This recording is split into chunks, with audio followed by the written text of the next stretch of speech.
meu povo. Aqui é o professor Flávio, professor de História da Rede SESI. Bem-vindos a mais um Prepara SESI. Hoje iremos estudar a Antiguidade Clássica, Grécia e Roma, o berço da civilização ocidental, né? A Grécia, mãe de tantas ciências, de tantas áreas do conhecimento, filosofia, arte, esportes, matemática, tá? Então vem com a gente e vamos aprofundar alguns pontos interessantes dessas duas grandes civilizações que são imprescindíveis para entender o mundo ocidental e que cai bastante no Enem.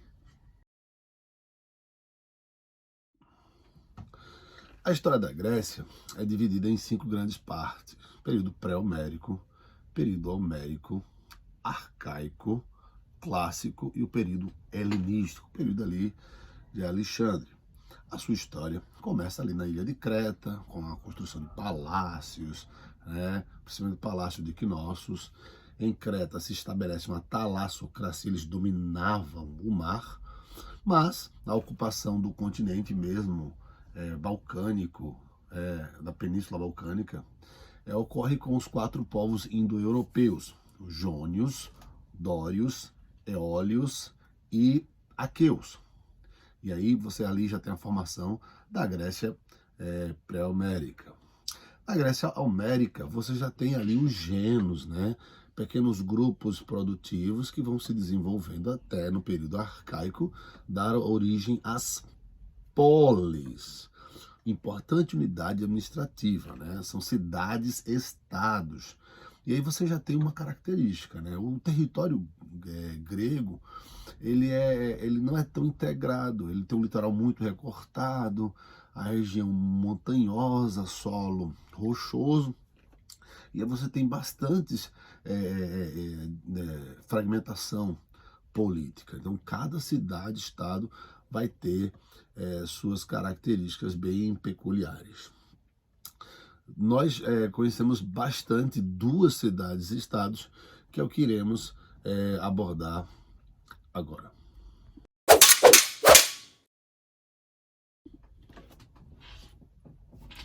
Vim até caracterizado, olha só, esse chapéuzinho militar, para a gente falar sobre a polis da guerra, né? A cidade grega militarizada. Em Esparta, você era formado para pertencer ao exército desde pequenininho, desde os 7 anos que você ia lá se treinar. A verdade, esse negócio de parquinho, playground, não tinha isso não, filho. Lá era o negócio lá, ó, 7 anos tu já tava no meio do acampamento, né? É o famoso agogê.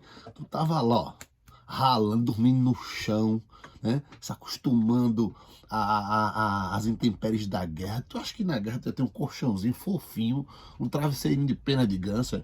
Meu filho, teu travesseiro era uma pedra, tá? O solo frio, esquisito, e jogavam tu nu assim na mata para ver se tu se virava, ver se tu conseguia sobreviver. E aí tu, ó, arruma comida. Então, era um treinamento bem pesado, é você aí colocando seu filhinho numa redoma, protegendo ele. Olha só que sociedade esquisita, né?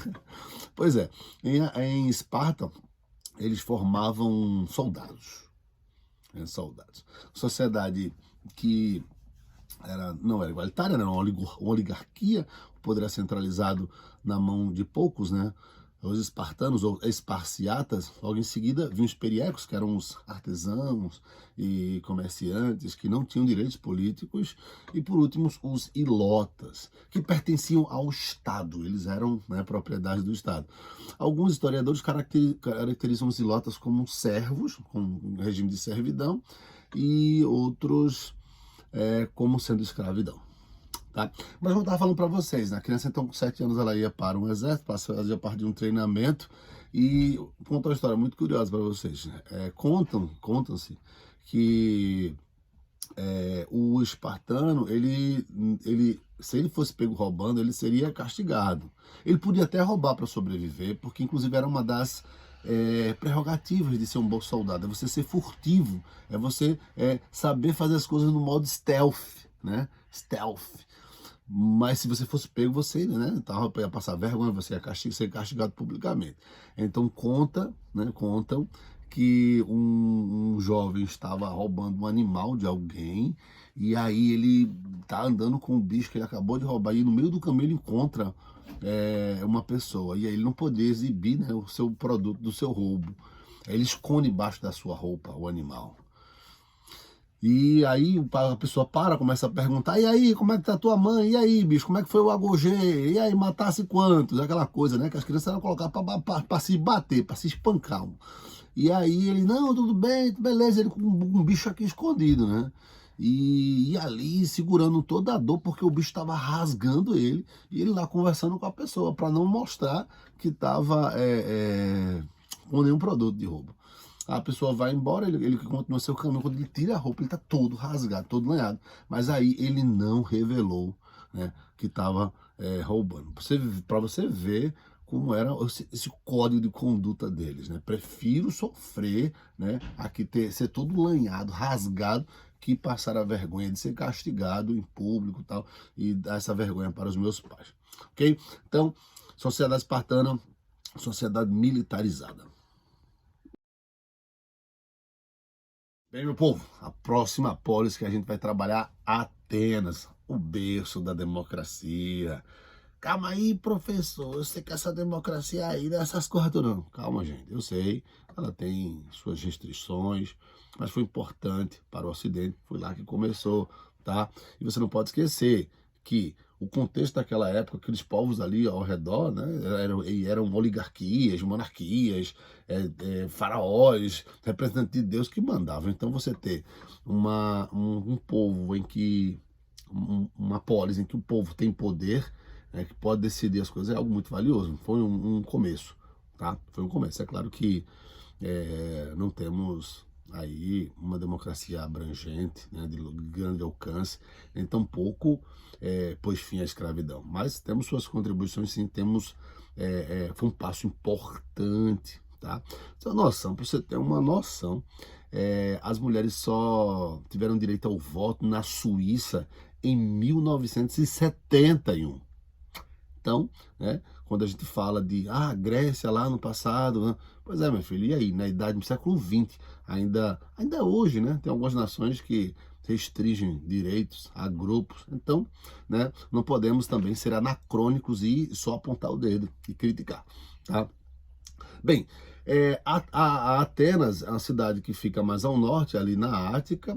Ela tem uma sociedade estratificada, né? Ela tem no topo os bem-nascidos, os eupátridas, abaixo você tem os demiurgos, depois tem os georgós, tetas, metecos e os escravos. Tá? Aqui nessa imagem você vai ver a divisão da sociedade ateniense. Inicialmente, a Grécia ela não começa como uma democracia, ela era uma monarquia, depois privilegiou grupos ali, né, os eupátridas e os demiurgos, tornando-se assim uma oligarquia.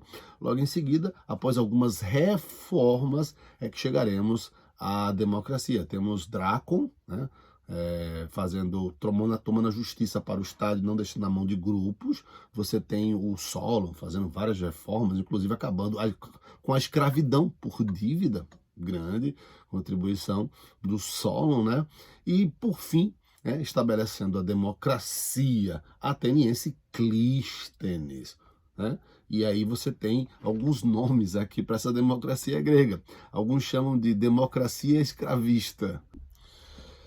Bem, a democracia era escravista e o poder de decisão, né, o poder de voto, estava restrito apenas aos homens adultos nascidos de ateniense. Então, não, estrangeiro não votava, mulher também não, e nem escravos. Vejam aí essa paródia que meus alunos do terceiro ano, né, ajudaram a participar. Assista aí. O sucesso toca aqui.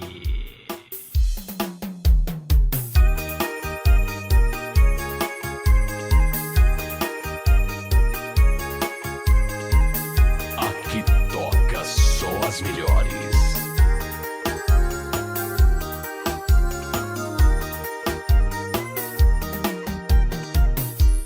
Lá em Atenas, só os homens votavam, ficavam excluídos, mulheres e escravos, também estrangeiros, não participavam. Ela era direta, mas também limitada.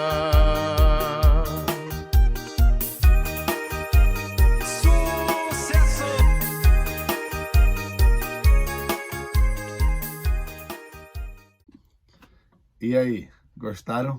Muito louco, né? Muito louco. Obrigado aí aos alunos Luiz, Marquinhos e Gabriel. E claro, agradecer o professor de Educação Física, Gemerson, que foi nosso coreógrafo, né? Essa dancinha aí que sequer isso eu consigo dançar.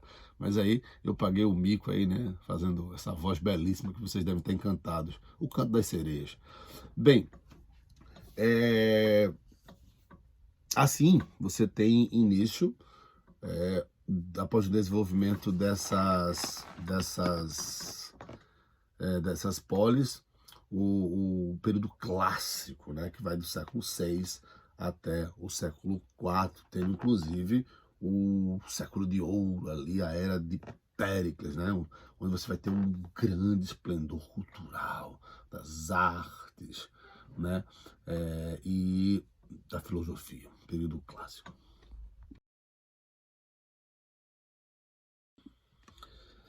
Bem, por volta do século V, teremos um conflito entre os persas e os gregos.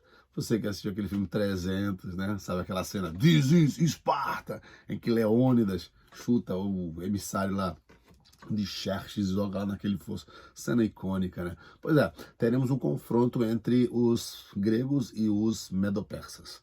Por isso que essas guerras eram chamadas de guerras médicas, e você aí pensando que eram, né, médico, cirurgião, brigando com neurologista, cada um jogando estetoscópio no outro. Não, não é nada disso. As guerras médicas é porque os povos medo-persas entraram em guerra com os gregos. Os gregos venceram, mas para que essa guerra fosse vencida pelos gregos, você teve a união de várias polis para poder derrotar os medos, né, os persas.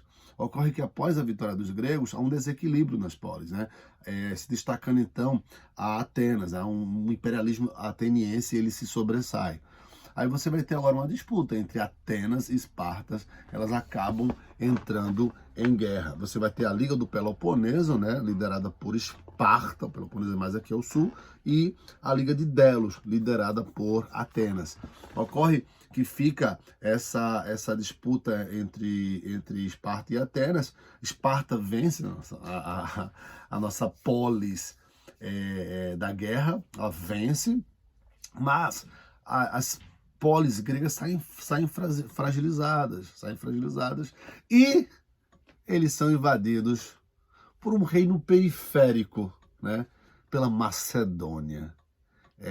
A Macedônia invade as polis gregas e dominam tudo. Aí você tem um período agora do domínio macedônico, que é chamado de período helenístico, né, com Filipe II e o grande Alexandre o Grande, pondo então, enfim, né, a esse período clássico e dando início à era helênica. Bem, como vocês viram, não tem como falar de Grécia sem falar de cultura, né? Hoje ele está na música, está em vários videogames, mas você tem a arte grega, é algo fascinante, a escultura, né?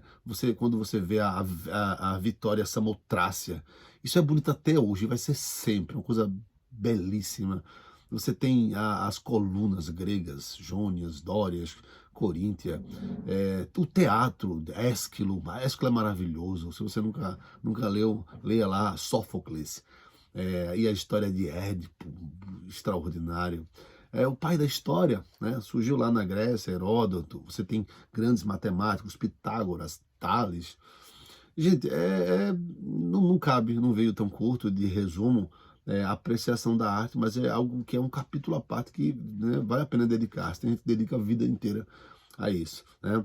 Além da arquitetura, escultura, literatura, é fascinante. Você tem duas obras que são basilares para entender a Grécia, inclusive dão nome a dois períodos da Grécia, que é Homero, né, que escreve a Ilíada e a Odisseia. Ele dá nome ao período homérico, né, e o período, né, pré-homérico antes dele, né, um rapsodo cego, né, que cantava suas histórias, que depois foram compilados em livro. E para não podemos ignorar a filosofia, né? Você tem Sócrates, você tem Aristóteles, né? Você tem Platão, você tem Zenão de Eleia, Zenão de Cítio, Epicuro de Samos, meu Deus do céu, Heráclito de Éfeso.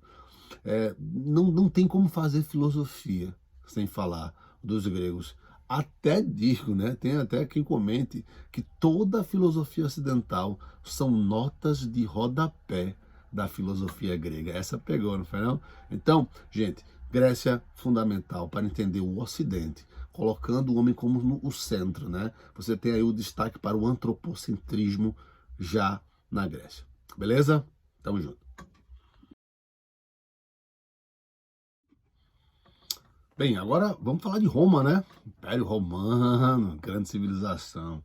Bem, os romanos devem aos gregos boa parte da sua cultura. A cultura grega ela é muito forte, né?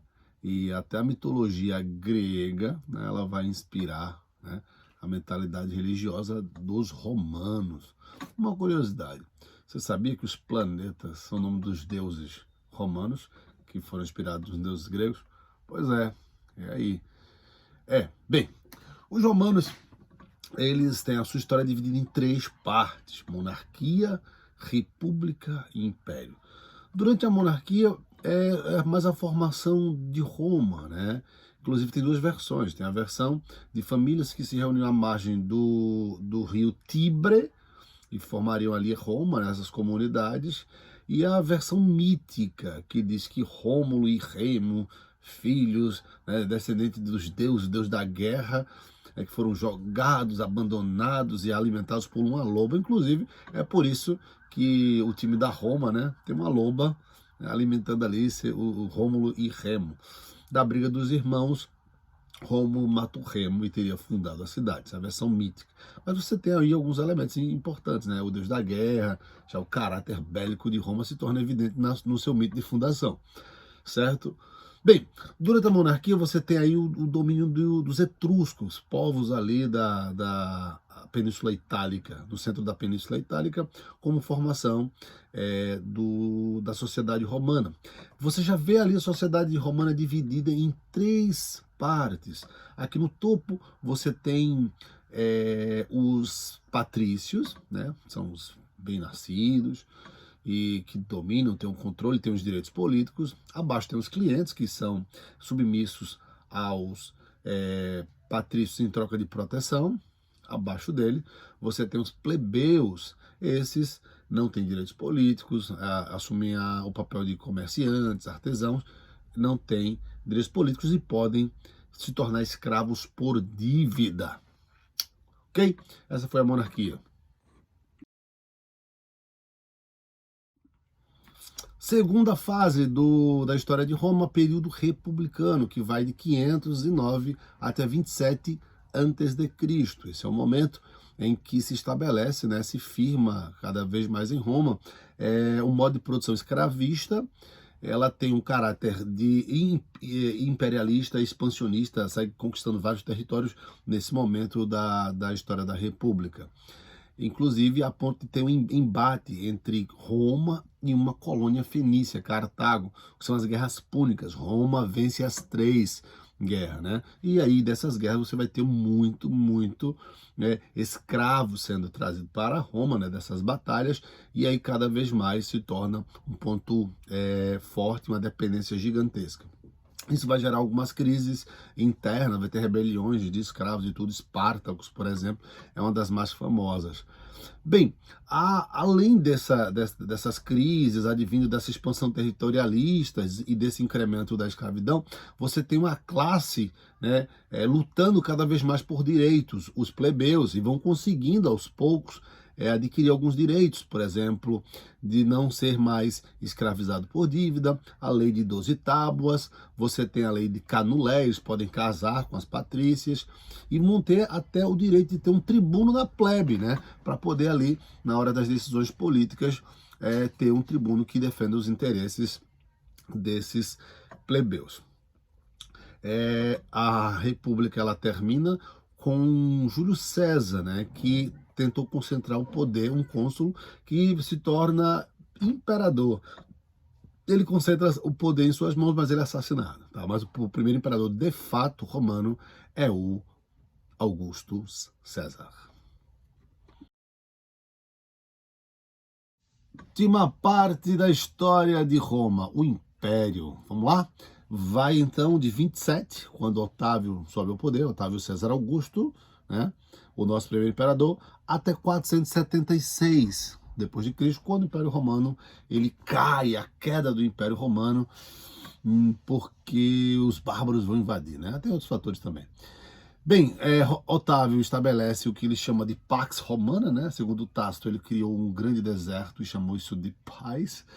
Ele também tinha a política do pão e do circo, né? Eu vou distrair vocês com eventos, gladiadores, né? Dou comidinha para deixar vocês, para conter as revoltas sociais. Bem, no século III você já tem um crescimento do cristianismo, né? O cristianismo surge como uma dissidência do judaísmo e vai ganhando cada vez mais adeptos e passa a ser perseguido. O cristianismo não se submete à adoração dos imperadores como divindades, porque seria contrário à sua visão religiosa, e também critica o escravismo. E aí no século III você tem uma crise do escravismo romano, as críticas dos cristãos, e também você tem o fato de que não tem tantos territórios para conquistar, né? O Roma cresceu bastante, inchou bastante, tem que conter as revoltas internas e não tem tantos escravos para trazer. Então você já tem aí o sistema, ele está degringolando. A partir daí você tem uma séria crise interna. Isso vai se agravando e quando chega no século V, né, você tem várias levas de povos bárbaros do norte da Europa, os povos germânicos, ostrogodos, visigodos, alamanos, e aí estes invadem Roma e é o fim do Império Romano do Ocidente, porque Roma vai ser dividida e o do Oriente ainda vai perdurar mais quase 1000 anos, ok? E aí, meu povo, cheguei para dar umas curiosidades muito doidas, tá ligado, do Império Romano. Ei, mano, os romanos eram bem higiênicos, tá ligado? Eles tinham banheiro público, a cloaca máxima. Você que conhece aí a galinha, você sabe, a galinha tem a cloaca. Aqui os romanos tinham a cloaca máxima, tá? Eita doido, e aí o que é que eles faziam com as fezes e com a urina desse banheiro? Meu irmão, tu não sabe, tu não vai nem acreditar. Os cabos usavam como fertilizante na terra, usava para amolecer o couro, para curtir o couro por causa das propriedades ácidas lá. E doido, eles usavam como clareamento dental a urina. Ei, irmão, que nojo, pai. Depois de muito tempo a urina vira amônia e era usada como clareamento enxaguante bucal. Vê que treta!